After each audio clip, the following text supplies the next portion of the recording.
deixarmos com que a palavra de Deus possa chegar em nosso coração e possa transformar a nossa vida. Só pediria a vocês um pouco de calma, se acontecer que o ventilador não está funcionando. Então é bom que a gente vai passando um pouquinho de calor e vendo. Se continuar pecando, o inferno é mais quente. Então é Deus falando, para de pecar. E Deus também falando, ajuda na reforma do telhado, que aí dentro vai ficar fresquinho também. Então Deus está dando dois sinais para nós nesta tarde: parar de pecar e ajudar na reforma do telhado, para ajudar a ficar fresquinho. E se parar tudo de uma vez, é Deus falando, coloca ar-condicionado. Aí a gente já tem que pôr ar-condicionado. Aí vai dar a medida de Deus mostrando. Só não enxerga quem não quer, porque Deus hoje está gritando conosco. Amado povo, hoje o Padre gostaria de falar para vocês, a partir desta primeira leitura, que para mim é maravilhosa. É uma das leituras do livro do Êxodo que mais enche o meu coração quando eu tenho a oportunidade de escutá-la. Às vezes a gente é muito desapego. Você já viu que quando nós entramos ali na porta principal da igreja, tem um escrito no chão? Quem já notou que ali no chão tem notou? Então o ar-condicionado não vai ser para esse ano não, tá, gente? Eu ia até pensar em colocar, mas a Deus é um ventilador que vai ser só para 2040 mesmo. Tem uma frase escrita lá na porta da nossa igreja, no piso da nossa igreja: tirar as sandálias, porque a terra, o solo que você pisa é um solo santo, é uma terra santa. Aqui nós temos que tirar as nossas sandálias, porque aqui é um solo santo, porque aqui é uma terra santa, porque aqui nós sentimos o amor de Deus. Aqui a sarça novamente ela volta a queimar. E a sarça, ao voltar a queimar, nós percebemos o que? A manifestação de Deus, a presença de Deus, a voz de Deus, o toque de Deus. E hoje, essa figura de Moisés que sobe aquele monte, sai do deserto, sobe ao monte, e ali ele tem a capacidade de... hoje não, tem a capacidade de contemplar a glória, de contemplar a graça de Deus. É exatamente esta oportunidade que nós temos hoje de aqui contemplarmos a graça de Deus. E olhando para Moisés, nós também queremos fazer o nosso caminho passando por esta terra. E passando por esta terra nós vemos que nós somos chamados a sairmos do nosso deserto e chegarmos à glória de Deus. Deus olhou para nós, Deus fez para nós um convite. E olha que coisa interessante, já no comecinho dessa passagem bíblica de Êxodo 3, Moisés apacentava o rebanho de seu sogro Jetro, sacerdote de Madiã, ou seja, uma religião pagã. Levou um dia o rebanho deserto adentro, passou pelo deserto e chegou ao monte de Deus, o Horebe. Nós todos já conhecemos a história de Moisés, daquele menininho que foi salvo pela filha do faraó nas águas do rio Nilo, porque todo hebreu que nascesse naquela época, ele era morto, porque era o decreto do faraó que toda criança, filha dos hebreus, fosse morta. Mas aquela princesa vê aquela criança, sente compaixão, pega aquela criança para cuidar, e ela cuida daquele menino como sendo seu próprio menino, ela cuida daquele bebê como sendo seu próprio. E Moisés ele vai crescendo naquele ambiente do palácio, e até que chega um momento que Moisés ele vê duas pessoas brigando, e Moisés então ele mata uma pessoa. Moisés matou uma pessoa quando viu que estava batendo, chicoteando a outra, e Moisés ele foge. E para fugir daquilo que ele havia feito, ele vai para outras terras. Ali ele conhece a sua esposa, ele se casa, e então ele deixa o Egito e começa a viver como pastor, cuidando de ovelhas. E hoje Moisés ele está ali, cuidando daquelas ovelhas. E é interessante que a nossa vida também, ela ela é feita de decisões, ela é feita de mudanças de vidas. Se nós não mudarmos a nossa vida, nós ficaremos muitas vezes diante da presença de Deus que nem porco. Porco você pode lavá-lo, mas daqui 5 minutos ele estará sujo novamente. E quantas vezes nós não somos capazes de nos comportarmos verdadeiramente como filhos de Deus? Você fala, muda de vida, muda o teu coração, muda todo o teu ser, e a pessoa não quer mudar. Você fala, olha, vamos procurar um caminho novo, um caminho de Deus.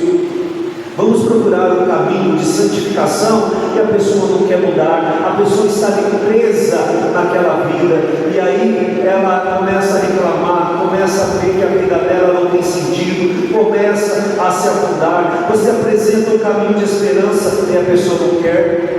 Eu tenho certeza que quantos de nós estamos às vezes cansados de falar, muda isso, muda naquilo, faz isso, faz aquilo, e a pessoa nada, a pessoa não quer.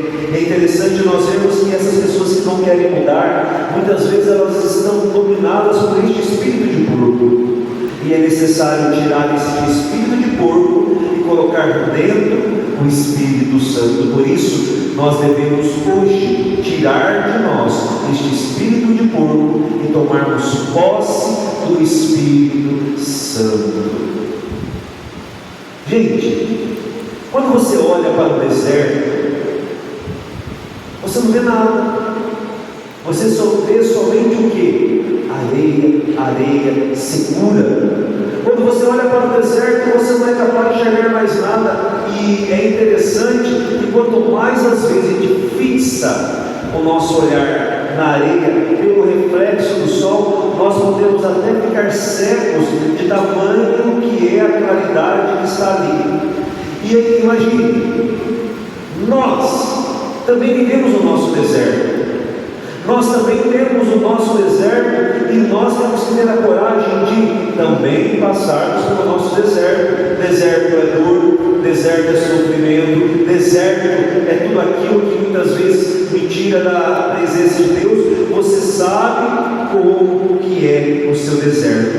E hoje a palavra de Deus, a partir dessa primeira leitura, ela nos diz: precisamos ir além do deserto.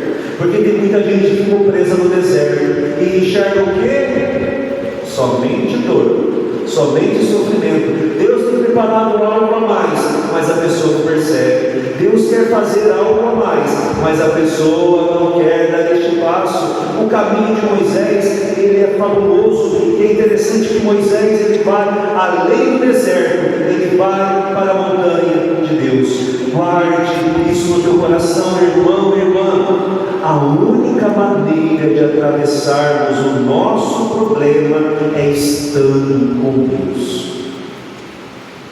A única maneira de atravessarmos os nossos problemas é estando com Deus. Se você não tiver uma profunda experiência com Deus, você não terá a solução para os seus problemas. Olha, algumas décadas atrás, na Itália, foi criada uma clínica para a recuperação de pessoas com vício das drogas. E aquela clínica, ela foi referência na Itália. Tinha psicólogo, nutricionista, tinha terapias. Era a maior clínica de recuperação da Itália, clínica Gemelli. Mas aí, depois de 5 anos, eles foram fazendo uma revisão da clínica, porque cada dependente custava para a clínica $3.000. Eles fizeram um balancete e viram que os doentes, os recuperandos, aliás, não estavam conseguindo se libertar das drogas. Faziam o tratamento, mas eles não eram capazes de voltar para casa reassocializados com uma vida diferente. E aí então, eles foram percebendo que estava faltando alguma coisa. O que estava faltando para a plena recuperação daqueles jovens dependentes das drogas? Tinha tudo a nível material, mas estava faltando uma coisa. O que estava faltando para a recuperação ser 100%? Quem sabe? Deus, a fé. Porque hoje, minha gente, o jovem drogado, ele tem o corpo de 20, a afetividade de 12 e a fé de 5. E olha que muitas vezes nem fé tem, porque nem pai e mãe teve para passar a fé. Muitos não tiveram isso, porque pai e mãe não transmitiram a fé, e sem fé não há afeto. Sem fé não é capaz de nós termos a certeza de que eu também passarei pelo meu deserto.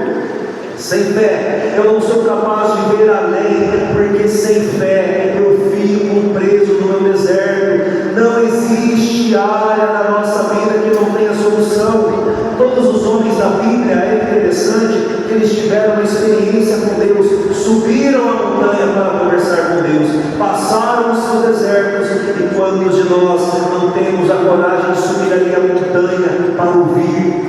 Lembra do Evangelho de domingo passado? Jesus no alto da montanha, ali ele foi transfigurado.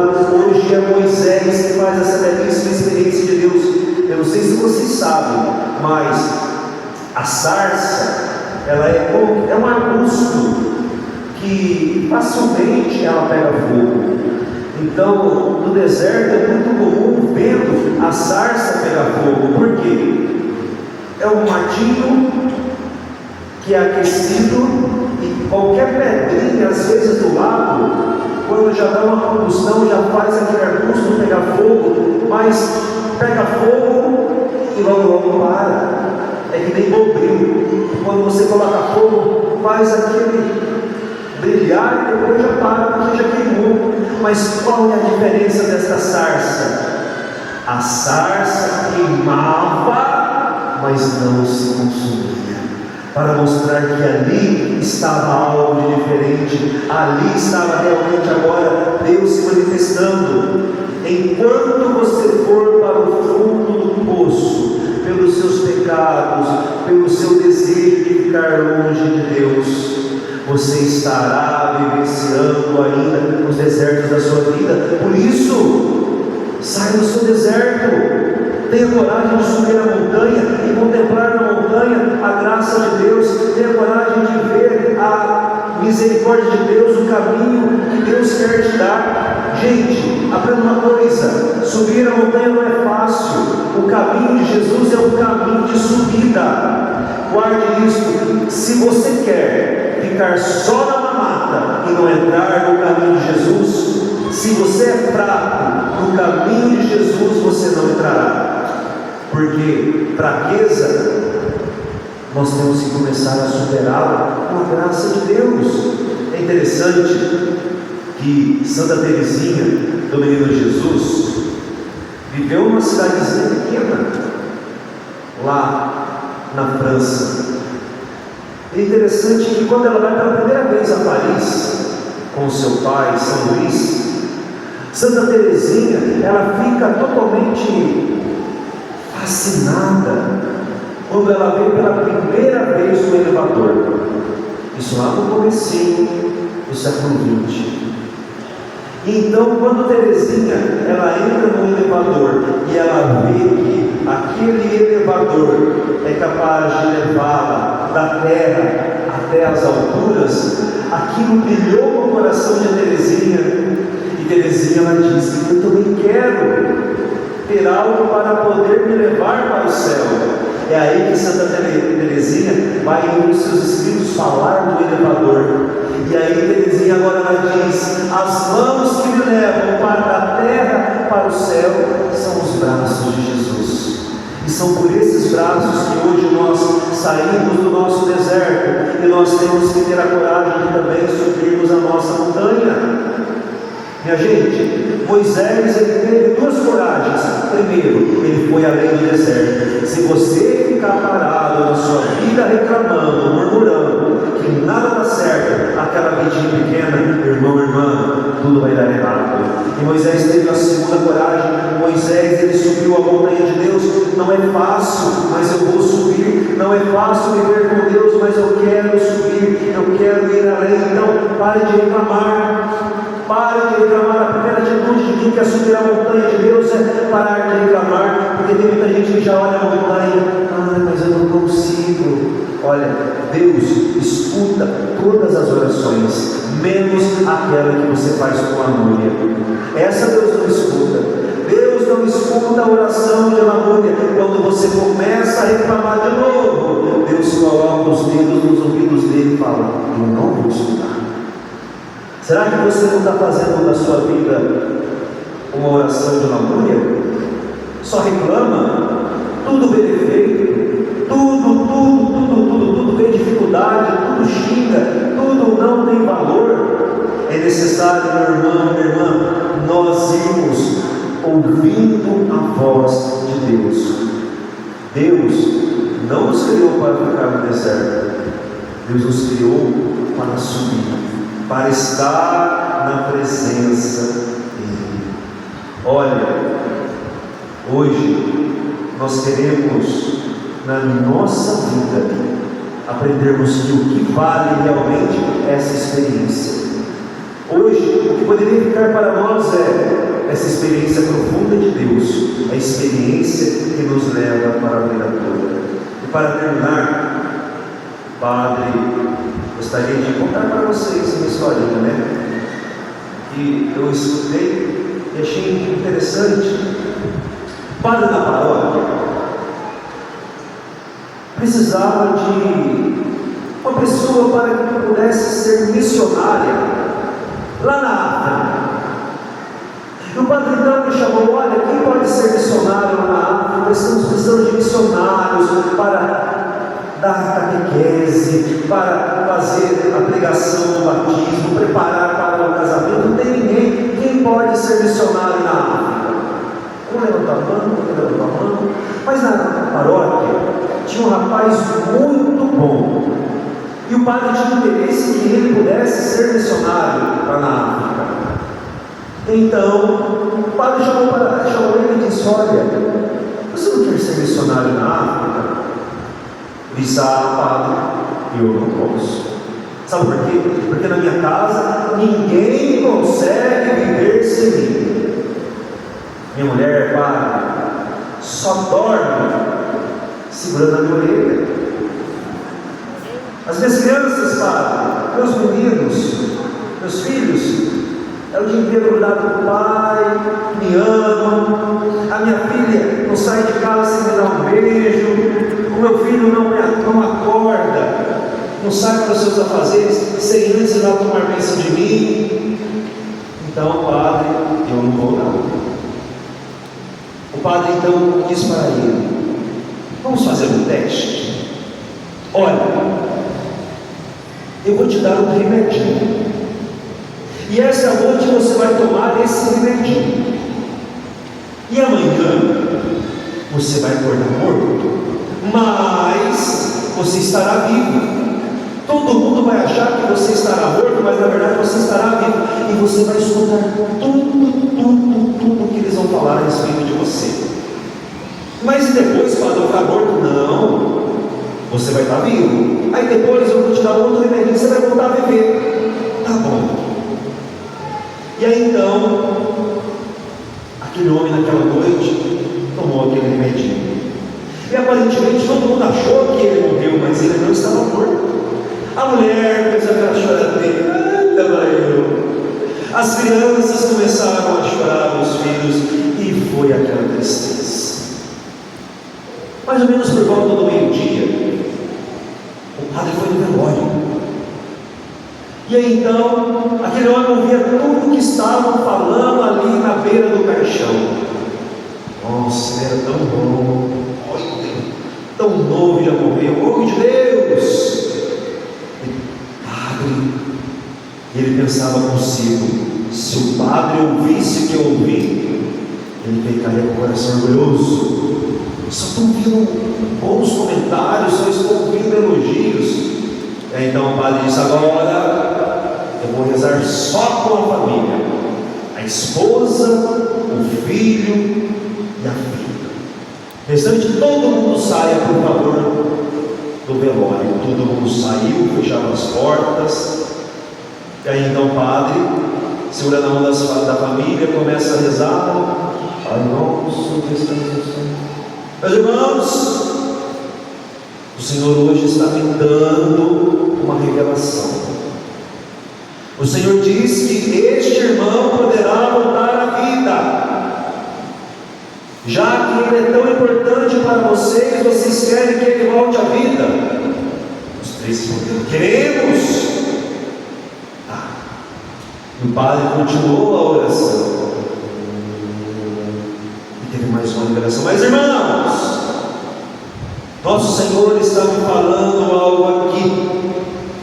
Para que ele volte à vida, um de vocês precisa ir no lugar dele. Quem se habilita? Aí o filho: ai, padre, eu até iria, mas eu tenho faculdade, tenho noiva, estou querendo no ano que vem casar, então eu não posso. A filha então: pelo papai eu até daria a vida. E no caixão o pai olhando daqui: essa é a minha filha. Mas padre, eu não posso, sabe por quê? Porque mamãe depende de mim. Eu que levo a mamãe no mercado, eu que levo ela para pagar a conta, eu que levo a mamãe na hidroginástica, eu que levo a mamãe na igreja. Então, se eu for a minha mãe, não vai saber viver sem mim. Então, eu não posso. Então a mulher: eu até daria a vida pelo meu marido. Mas imagina, para os filhos é mais difícil perder o pai do que perder a mãe. Então eu não posso morrer. Daí então o padre falou assim: olha, vocês vão ter que decidir. Eu vou sair e vocês aí entre vocês vão decidir quem de vocês vai dar a vida pelo pai. Daí então, depois de alguns minutos, o padre voltou ali para a sala do velório, e a mãe disse: olha, padre, nós rezamos e chegamos a uma conclusão. Deve-se fazer a vontade de Deus, então deixa tudo como está. E aí então o padre, ouvindo aquilo, falou assim: tem certeza? Sim. A mulher disse: padre, se Deus escolheu, nós não iremos mudar os desígnios de Deus. Se Deus chamou ele, deixe com que ele parte em paz. Depois o padre deu um remedinho para ele, ele voltou e até hoje está como missionário na África. Pare de achar que a tua vida é somente você e mais você. Mas eu não vou porque sem mim isso não funciona. Funciona. O único que morreu no seu lugar é o Senhor. O único. E você às vezes não é capaz de dar um passo, sair desse deserto e ir ao encontro dele mudando de vida, porque você parou. E hoje, esta palavra que nós ouvimos e saboreamos nos ensina a sairmos do nosso deserto e subirmos a este monte, para também tirarmos as cidades. E qual é a cidade que você tem que tirar hoje? O orgulho, maldade, a língua, a inveja, tirando tudo isso, para que Deus possa permanecer. Amém? Nos coloquemos em pé.